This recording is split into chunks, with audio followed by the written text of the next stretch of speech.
እስኪ ብዙዎቻችን የምንቸገርበትና የራሳችን ሐሳብ እስኪመስለን ድረስ የምንሰቃይበትን ከክፉ መናፍስት ወገን ስለሆነው ስለሚያሰቃየን ስለ አየር አጋንንት የፈተና ስልት እንመልከት። አጋንንት በጌታ ሰው መሆን ወይም ስጋ መልበስ ላይ መጠራጠርን ያሳድርባቸዋል። ሰው መሆኑም እውነት እንዳይመስላችሁ ያደርጋል። እመቤታችንን እውን በድንግልና ነው የወለደችው ብሎ ጥርጥር ያጭርባችኋል። እመቤታችን አታማልድም እያለ ይታገላችኋል። የወለላይቱ እመቤት ልጆች ክፉ መንፈስ በተለይም የአየር አጋንንት የተባለው አንዱና ትልቁ ስራው ከውስጥ ሆኖ ክፉ ሐሳብን ማመንጨት፣ ክፉ ሐሳብን ወደ ህሊናና ወደ ልቦና መርጨትና ከዛ በዛ ክፉ ሐሳብ ነፍስና ስጋን ማስጨነቅና ማሳቀቅ ነው። በውስጥ ያለ ክፉ መንፈስ በተለይ እንደ አየር አጋንንት ያለ ልትቆጣጠሩት በማትችሉት ክፉ ሐሳብ ከውስጣችሁ ሆኖ እግዚአብሔርን ይሳደባል። እናንተም ይህ ውስጣዊ የአጋንንት ስድብ ከናንተ ወይም ከራሳችሁ ከልባችሁ አመንጭታችሁ የተሳደባችሁ ይመስላችኋል። በዚህም ከመጨነቃችሁ የተነሳ ድንግጥ ትላላችሁ። አንዳንዱ በድንጋጤ ድርቅ ይላል። በተለይ በመድኃኔዓለምና በእመቤታችን ላይ ከውስጣችሁ ጸያፍ ነገር የሚናገር ድምጽ ትሰማላችሁ። እንኳን እናንተ ልትናገሩት ልትሰሙት የሚቀፋችሁን ስድብ ከውስጥ ይሳደባል። እግዚአብሔርን እመቤታችንን ቅዱሳንን አፍ ባያወጣም ከውስጥ ሆኖ ሲሳደብ ትሰማላችሁ። ጌታችን ላይ የማይሆን ነገር በማሳሰብና የሚያስደነግጣችሁን ነገር ከውስጥ ሲናገርና ሲያስብ ትሰማላችሁ። ይህ ሁሉ ሲሆን አትደናገጡ። ቅዱስ ዮሐንስ በራእየ ዮሐንስ በምዕራፍ 13 ቁጥር 5 ላይ ታላቅንም ነገርና ስድብን የሚናገርበት አፍ ተሰጠው በማለት አጋንንት በእግዚአብሔር በእመቤታችንና በቅዱሳኖቹ ላይ የስድብ አፍ እንደሚከፍትና ስድብን እንደሚናገር ተጽፏል። ከውስጥ የምትሰሙት ስድብ የእናንተ ስላልሆነ አትጨነቁ፣ አትሳቀቁ። ነፍሳችሁ ከእግዚአብሔር አንድነት የምትለይ አይደለችምና አትጎዳም። የወለላይቱ እመቤት ልጆች ሰይጣን ከውስጥ ሲሳደብ ነፍስ ትሰማለች፣ ያኔ ትጨነቃለች፣ ትደነግጣለች። ነፍስ ፈጣሪዋን ስለምታውቅ ፈጣሪን በፍጹም አትሳደብም። ስድብ ቀድሞም ከነፍስ የተገኘ አይደለም። ስድብ የተገኘው ከሰይጣን ነው። ነፍስ ደግሞ ለዚህ አይነት ግብር ወይም ደግሞ ለስድብ አልተፈጠረችም። ግን ስድቡን ከውስጥ ሆኖ የሚናገረው የአየር አጋንንትና ሌሎች ክፉ መናፍስት ናቸው። በነገራችን ላይ ርኩሳን መናፍስት በሐዲስ ኪዳን ውስጥ ወደ 9 ቦታ ርኩሳን መናፍስት ተብሎ ተጠቅሰዋል። ክፉ መናፍስት፣ ርኩሳን መናፍስት ክፉና ርኩስ የተባሉት አንደኛ ራሳቸው ክፉና ርኩስ ስለሆኑ ነው። ሁለተኛ ሰዎች ላይ አድረው ክፉና ርኩስ ስራ ስለሚያሰሯቸው ነው። ሶስተኛ ሰዎች ውስጥ ገብተው ክፉና ርኩስ ሐሳብ ስለሚያሳስቧቸው ነው። እዚህ ላይ ልብ ብላችሁ ስሙኝ። ሰይጣን ወደኛ ህሊናና ልቦና ቀርቦ ይሳደባል። ያኔ ነው ስድቡ ካንደበታችን ሳይወጣ በውስጥ የምንሰማው። በርትተን ከጸለይን እየመጣ ስድቡን የሚተነፍስብንን ስለሚተው እኛም ወደ ንጽሐ ጠባያችን እንመለሳለን። ሰይጣን ወደ ህሊናችሁ ቀርቦ ሲሳደብ ብትሰሙ አንዲት ቃል አትናገሩ፣ አትማረሩ። ይልቁንም ይህ ሐሳብ ያንተ ነው፣ እግዚአብሔር ይገስጽ በሉት። ሐሳቡ ስድቡ የሱ እንደሆነ ከነገራችሁት እሱ ስራውን ያውቃልና ይደነግጣል። አጋንንት እየጸለያችሁ እያስቀደሳችሁ ወንጌል እየተማራችሁ ከሰው ጋር እያወራችሁ ድንገት በውስጣችሁ እግዚአብሔርን ቅዱሳንን ሰድቦ ሊያስደነግጣችሁና ትኩረታችሁንም ሊያሳጣችሁ ይችላል። ያኔም ይሄ ሐሳብ የኔ አይደለም ያንተ ነው በሉት። ሰይጣን የህሊናውን ያውቃልና ስትነግሩት ይሰማል፣ በዛም ያፍራል። መቼም ሰይጣን ሲነገረው እንዴት ይሰማል ትሉ ይሆናል። በእናንተ ያደረች ለእናንተ የተሰጠች ጸጋ እግዚአብሔር ታሰማዋለች። ሰይጣን ከውስጥ ሆኖ ቅዱሳንን ሲሳደብ እግዚአብሔር ያሳፍር በሉት። ሰይጣን በክፉና ባልባሌ ሐሳብ የሚፈትናችሁ ከሆነ አትጨነቁ። ሌላው ሰይጣን ልብ ውስጥ ሆኖ ለመሳደብ የዝሙት አጋንንትም ድርሻው ላቅ ያለ ነው።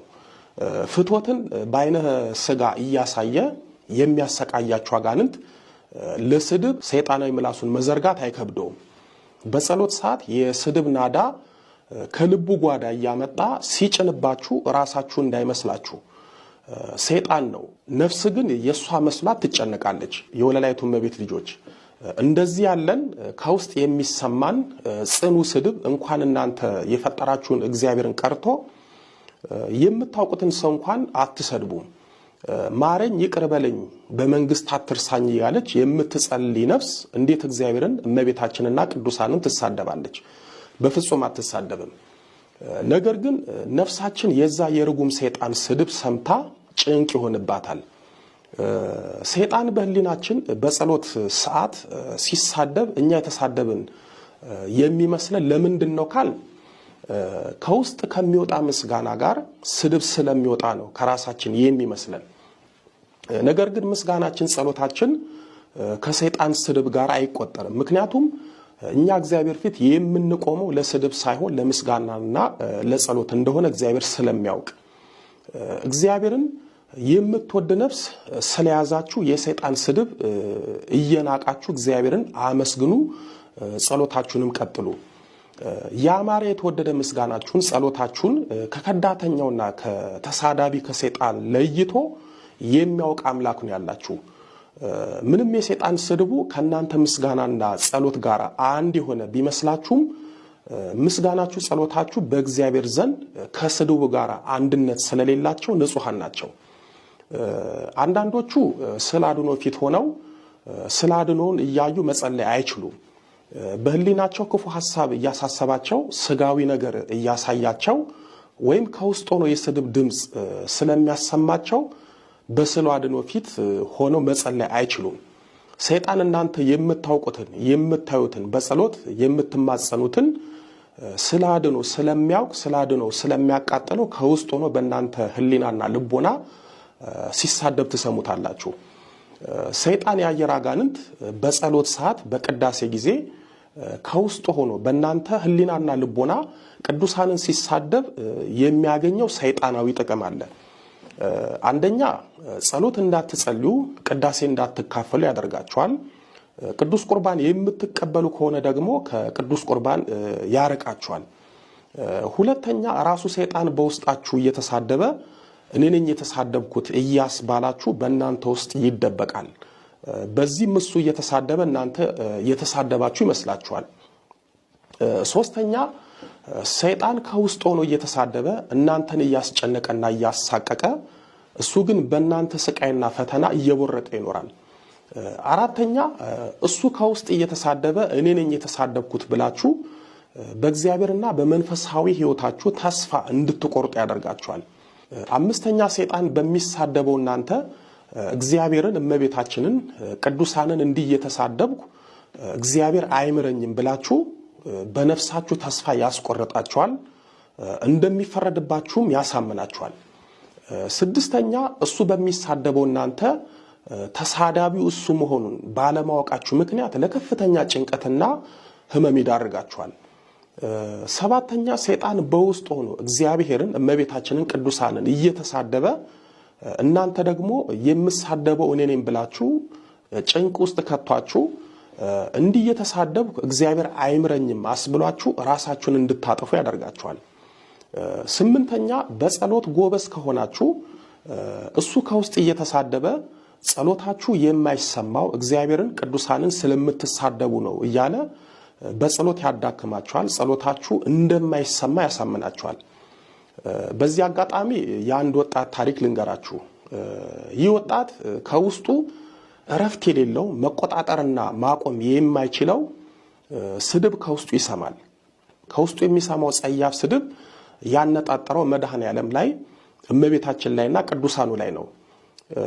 ይህ ልጅ ከውስጡ ክፉ መንፈስ እግዚአብሔርን እመቤታችንን ቅዱሳንን ሲሳደብ እየሰማ ራሱ የሚሳደብ መስሎት ከመጨነቁና ከመሳቀቁ የተነሳ ሰውነቱ አለቀ። ቤተሰቦቹም ግራ ተጋቡ። ለሰው እንዳይናገርና እንዳያማክር ምን ብሎ ይናገር? ምክንያቱም ራሱ እንደሚሳደብ ነው አምኖ ቁጭ አለው። በዚህም የተነሳ ሰውነቱ እያለቀ እንቅልፍ መተኛት እያቃተው ከሰውነት ተራ ወጣ። ከጸሎትና ከቤተ ክርስቲያንም ራቀ። በመጨረሻም እግዚአብሔርን እመቤታችንና ቅዱሳንን እየተሳደብኩ ከምኖር ራሴን ባጠፋ ይሻላል ብሎ ከራሱ ጋር ከተመካከረ በኋላ አጋጣሚ ለኔ ቴክስት አደረገልኝ። ቴክስቱን እንዳየው ደወልኩለትና አወራሁት። የአየር አጋንንት ውጊያ በጸሎት ጊዜ ከሚለው መጽሐፌ ላይ ስለዚህ ጉዳይ የጻፍኩትን ጽሑፍ ላኩለት። አነበበውና ምን አለ ቀድሜ ባወኩ ብሎ ተቆጨ። ጽሑፉን ካነበበ በኋላ የክፉ መናፍስት ችግር እንደሆነ አውቆ አሁን ከዚህ ችግር ተላቆ ራሱንም ከማጥፋት ተርፎ ይኖራል። እንዲሁም ከ20 ዓመት በፊት ጻርቃኔ ማርያም እያለው አንድ እህትም በዚህ ነገር ተቸግራ ነበረ። እሷ ደግሞ እመቤታችንን እየተሳደብኩ ከምጸልይ ጸሎቱ ይቅርብኝ ብላ ተስፋ በመቁረጥ ጸሎቷን እርግፍ አድርጋ ትታ ነበረ። ክፉ መንፈስ በውስጧ እመቤታችንን እየተሳደበ ክፉ መንፈስ በውስጥ ሆኖ እንደሚሳደብ ባለማወቋ ምክንያት እኔ ነኝ የምሳደበው በማለት በጣም ተስፋ ቆርጣ ነበረ። በኋላ እናገርኳት። እሷ ሳትሆን የአየር አጋንንት ከውስጥ ሆኖ እመቤታችንን እንዴት እንደሚሳደብ አስተማርኳት። እሷም ተደስታ ጸሎቷን ጀምራ በኋላ ፈተናው ርቆላት የሚሳደበውም ጠፍቶላት እመቤታችን ሕይወቷን አስተካክላላት ጥሩ ባል ሰጣት፣ በልጆችም ባርካት አሁን ካናዳ ነው የምትኖረው። በነገራችን ላይ ከውስጣችሁ ሆኖ እግዚአብሔርን እመቤታችንን ቅዱሳንን የሚሳደበው የአየር አጋንንት ሁለት አይነት ነው። አንደኛው እንደነገርኳችሁ በህሊናና በልቦና ላይ ተቀምጦ ከውስጥ ሆኖ እግዚአብሔርን እመቤታችንን እና ቅዱሳንን የሚሳደበው ነው። ሁለተኛው የአየር አጋንንት ደግሞ በድንገት መጥቶ የስድብን መርዝ እናንተ ላይ ረጭቶ ሹክ ብላችሁ ይሄዳል። ያኔ ስድቡ እናንተ ጋር ይቀራል። እናንተም ከውስጥ ስድቡን በድንገት ትሰማላችሁ። የሚገርማችሁ ሁለቱም ማለትም ከውስጥም ሆኖ ያለ ረፍት የሚሳደበውም በድንገት የሚሳደበውም በአንድ ጊዜ ከሊናችሁ ከልቦናችሁ ላይጠፋ ይችላል። አንዳንዱ ሲነቃበት ባንድ ይጠፋል። የሚጠፋው በጊዜ ሂደት በጸሎትና በስግደት ትጋት እንዲሁም ቅዱስ ቁርባን እየተቀበላችሁ ስትታገሉ ነው የሚጠፋላችሁ። ዋናው ነገር እናንተ እንዳልተሳደባችሁ ብቻ ወቁ። ከዛ ሲነቃበት አፍሮ ዝም ይላል፣ ከዛ ይሄዳል። ሌላው እናንተ ሳትሆኑ እሱ እንደሚሳደብ አውቃችሁ በአምልኮት ሕይወት ስትታገሉት ደግሞ እስከ ወዲያኛው ስድቡን ከሊናችሁ ከልቦናችሁ ጠቅልሎ ይዞ ይሄዳል፣ ከናንተም ይርቃል። ያኔ ስድቡ ከሊናችሁ ከልቦናችሁ ይጠፋል። ስትጸልዩም በመቁጠሪያ በውስጥ የሆነ የምትሳደብ የአየር አጋንንት የዝሙት አጋንንት ሰይጣን ስድብን አቁም እረፍ እያላችሁ ቀጥቅጡት። የወለላይቱ እመቤት ልጆች አሁንም ደግሜ የምነግራችሁ ከውስጣችሁ እረፍት የሌለው የማትቆጣጠሩት ገዝቻለሁ አስሬያለሁ ብትሉት የማታቆሙት እየጸለያችሁ እየሰራችሁ ምንም እያደረጋችሁ ከውስጣችሁ የሰይጣን ስድብ ትሰማላችሁ። እናንተ ስላልሆናችሁ አትጨነቁ። በነገራችን ላይ ከውስጥ የምትሰሙት ስድብ ከናንተ እንዳልሆነ ወይም እናንተ እንዳልሆናችሁ ሌላ ማረጋገጫ ልስጣችሁ። ከውስጥ የምትሰሙት ስድብ እያለ ቤተክርስቲያን ትሄዳላችሁ፣ ተኝታችሁ ትነሳላችሁ፣ ወጣችሁ ትገባላችሁ፣ ትሰራላችሁ፣ ሁሉንም ነገር ታከናውናላችሁ። እንዲህ የሆናችሁ እግዚአብሔር ዝም የሚላችሁ ታግሷችሁ ሳይሆን የምትሳደቡት እናንተ እንዳልሆናችሁ እግዚአብሔር ስለሚያውቅ ነው። እናንተ ከልባችሁ አስባችሁ ከሊናችሁ አመንጨታችሁ እግዚአብሔርን እመቤታችንን ቅዱሳንን ተሳድባችሁ ቢሆን ኖሮ ትቀሰፉ አሊያም በሕይወታችሁ አንድ ነገር ትሆኑ ነበር። እንዲህ ያልሆናችሁት የምትሳደቡት እናንተ ስላልሆናችሁ ነው። እግዚአብሔር ምንም ያላደረጋችሁ የምትሳደቡት እናንተ እንዳልሆናችሁ ስላወቀ ነው። ወዳጆቼ ሰይጣን ራሱ ውስጣችን ሆኖ ይሳደብና የመጽሐፍ ቅዱስ ጥቅስ ጠቅሶላችሁ መንፈስ ቅዱስን የሰደበ ኃጢአቱ አይሰረይለትም እያለ ይሞግታችኋል፣ ያስጨንቃችኋል። ሰይጣን ይህንን ኃይለ ቃል ብዙዎችን ለማሳት ተጠቅሞበታል። በማቴዎስ ወንጌል በምዕራፍ 12 ቁጥር 31 ላይ መንፈስ ቅዱስን የሰደበ ተብሎ የተጻፈው ምን ማለት ነው ስንል መንፈስ ቅዱስን ሕጹጽ ያለ ከሶስቱ አካላት አንዱ አይደለም ብሎ የካደ ኃጢአቱ አይሰረይለትም ማለት ነው። ስለዚህ የሰይጣንን ስድብ በውስጣችሁ ተቃወሙት እንጂ እኔ ነኝ የምሳደበው እንዲህ ስሳደብ እግዚአብሔር ቢቀስፈኝስ ጸሎቴን አይሰማኝም እያላችሁ ነፍሳችሁን አታስጨንቋት፣ ነፍሳዊ ሰላሟንም አታሳጧት።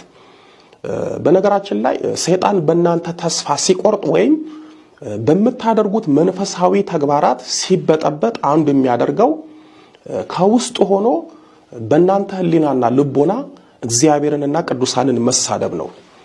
ታስታውሳላችሁ ሰይጣን ኢዮብን በብርቱ ፈትኖት ብዙ መከራ አጽንቶበት በበሽታ ሰቃይቶት ሀብት ንብረቱን አውድሞበት 10 ልጆቹን ገድሎበት ኢዮብ ግን ሰይጣን ባደረሰበት ነገሮች ሁሉ ከመማረር እግዚአብሔር ሰጠ እግዚአብሔር ነሳ ብሎ ትግስት በማሳየቱ ሰይጣን ተበሳጭቶ በኢዮብ ሚስት ላይ በማደር እግዚአብሔርን ስደብና ሙት በማለት ትግስተኛውን ኢዮብ እግዚአብሔርን እንዲሰድብ ክፉ ምክር መክሮት ነበር። ለዚህም ነው በመጽሐፈ ኢዮብ በምዕራፍ 2 ቁጥር 9 ላይ ሚስቱም እስካሁን ፍጹምነትን ይዘሃልን እግዚአብሔርን ስደብና ሙት አለችው ተብሎ የተጻፈው። በነገራችን ላይ ሰይጣን ራሱ ሞኝ ነው። ኢዮብን እግዚአብሔርን ስደብና ሙት ሲለው ኢዮብ እኮ እግዚአብሔርን ሰድቦ ቢሞት ለፍርድ የሚቀርበው እግዚአብሔር ፊት ነው። ሰይጣን ይህንን እንኳን ማስተዋል አቅቶት እግዚአብሔርን ስደብና ሙት አለው። ኢዮብ ግን ሰይጣን እንዳለው አላደረገም። ሰይጣን ኢዮብን እግዚአብሔርን ስደብና ሙት ያለው የኢዮብን ትግስት መቋቋም ስላቃተ ነው። ዛሬም የአምልኮት ሕይወታችሁን መንፈሳዊ በጎ ተግባራችሁን ሰይጣን መቋቋም ማስተው ሲያቅተው ይሳደባል፣ ተሳደቡ ይላል። ስለዚህ እግዚአብሔርን እመቤታችንን ቅዱሳንን መሳደብ የሰይጣን ክፉ ስራው ነው። የኢዮብን ልጆች የገደለውን ሰይጣንን ኢዮብ ደግሞ በትግስቱ ሲገድለው በኢዮብ ትግስት ሲሞት እግዚአብሔርን ስደብና ሙት አለው። ኢዮብም ሰይጣን እንዳለው እግዚአብሔርን ሳይሰድብ አፉንም በማደብ ሰይጣን ያሳጣውን በሙሉ በትግስቱ በጽናቱ ከእግዚአብሔር አግኝቷል። ወደ ማጠቃለያው ስመጣ ሰይጣን ምን ያህል ተሳዳቢና የስድብ አፍ እንደተሰጠው ጥቂት ጥቅሶችን ብቻ ልንገራችሁ። በዚህ በራእይ ዮሐንስ በምዕራፍ 13 ቁጥር 1 ላይ አንድም አውሬ ከባህር ሲወጣ አየሁ። 10 ቀንዶችና 7 ራሶች ነበሩት። በቀንዶቹም ላይ 10 ዘውዶች በራሶቹም ላይ የስድብ ስም ነበር ተብሎ ተጽፏል። እዚህ ላይ ልብ የምትሉት በራሶቹም ላይ የስድብ ስም ነበር የተባለው ነው። ይህ ማለት የሰይጣን ራሶች በሙሉ የተሞሉት በስድብ ነው ማለት ነው። ስለዚህ ይህ በስድብ የተመላው ሰይጣን ወደ ህይወታችን ሲገባ ከውስጥ ሆኖ ስድብንና የስድብ ስሞችን ይናገራል። ሌላው በዚህ በራእይ ዮሐንስ በምዕራፍ 17 ቁጥር 3 ላይ የስድብም ስሞች በሞሉበት 7 ራሶችና 10 ቀንዶችን ባሉበት በቀይ አውሬ ላይ ተብሎ ተጽፏል። እዚህም ላይ የስድብ ስሞች በሞሉበት ተብሎ የተጠቀሰውን ስናይ ሰይጣን ምን ያህል ተሳዳቢና ስድብ እንደሞላበት እንረዳለን። በመጨረሻም በውስጣችሁ ሆኖ በህሊናችሁና በልባችሁ ሆኖ ክፉ መንፈስ እግዚአብሔርን እመቤታችንን ቅዱሳንን እየተሳደበ ሲያስቸግራችሁ በመዝሙር 74 ቁጥር 10 ላይ የተጻፈውን አቤቱ ጠላት እስከ መቼ ይሳደባል? ስምህን ጠላት ሁሉ ጊዜ ለምን ያቃልላል እያላችሁ እንደ ቅዱስ ዳዊት ጸልዩ፣ ወደ እግዚአብሔር አመልክቱ። ይህ አይነቱ ፈተና የእናንተ ብቻ ሳይሆን የአብዛኛው ምዕመናን ፈተና ስለሆነ ሐሳቡን ስድቡን አታዳምጡ፣ በነፍስና በስጋችሁም አትናወጡ፣ ተቃወሙ። ያስተማረን የመከረን የአባቶቻችን አምላክ ልዑለ ባሕርይ ቅዱስ መድኃኔ ዓለም ኢየሱስ ክርስቶስ ክብር ምስጋና ይድረሰው። ድንግል ስንላት ጌታን ወልዳ የተገኘች ጌታን የወለደች ስንላት ድንግል የሆነች ስሟን ለመጥራት ከሰማይ ከምድር የከበደች መንበረ ፀሐይ መንበረ ሥላሴ ንግሥተ ሰማይ ወምድር የጌታችን የመድኃኒታችን የኢየሱስ ክርስቶስ እናት ወለላይቱ እመቤት ድንግል ማርያም ምስጋና ይድረሳት። አሜን።